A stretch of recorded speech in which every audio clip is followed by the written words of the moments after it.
Now, freelance investigative journalist Manasseh Azure has lashed out at state institutions constitutionally mandated to ensure an enabling environment to encourage journalists to hold power to account. Delivering the 2020 Ban Radio Memorial Lecture under the theme Protecting the Public Purse, the Media and Fighting Corruption, Mr. Azure regrets that the work of the media in recent times has become more difficult and dangerous because state institutions responsible for the promotion of their works have failed on their mandate. The threat facing investigative journalists in Ghana is enormous. That threat has always been there, but it has been heightened in the past 4 years because the body language of this administration is that of viciousness and intolerance. I, as a journalist, have never felt so unsafe in this country as I feel within this period. And many of my colleagues share the same concern. In 2019, for instance, Emmanuel Dogbevi, an investigative journalist and founder of the Ghana Business News, told forbidden stories, an international non-profit working for the safety of journalists, and I quote, "I feel very unsafe, especially since this government came to power."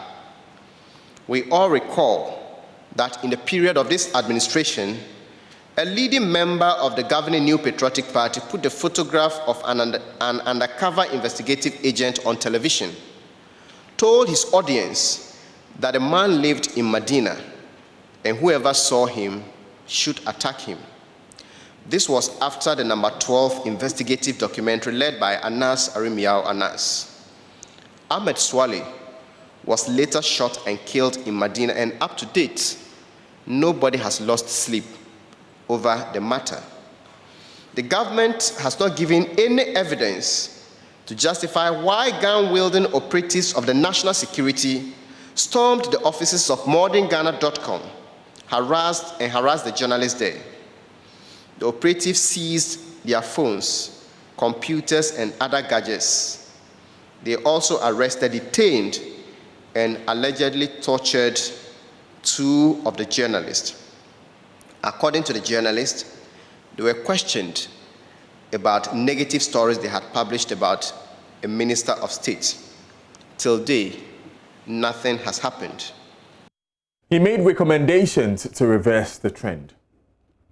Journalists fighting corruption cannot give up because the institutions of state have generally failed to do their work, and it will be disastrous if the media sleep on their hallowed constitutional mandate. I believe the media remains our main hope in the fight against corruption. State institutions that are mandated to do this have generally failed. When Barack Obama visited us in 2009 and told us that Africa needed strong institutions and not strong men, we hailed him. He's partly right, but I also believe we need strong men and women. Men and women not with muscular strength, but with a strength of character that lies in their conviction, integrity, and principles. Let us look at the way forward. The state and political institutions have failed us, and the media should and must not fail. The media is gradually losing the battle against corruption because only a few media houses and journalists are doing this. While the dwindling budgets of traditional media organizations cannot support investigations, we must not ignore this important duty imposed on us by the Constitution. Our elders have taught us that the man whose corn has not sprouted must not give up planting.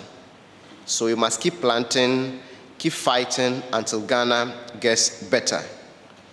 I would suggest that media organizations should set up special funds for investigative reporting and find ways of raising money for that. They should also build the capacity of reporters to specialize in the area of corruption reporting. I also encourage civil society organizations to set up non-profit newsrooms.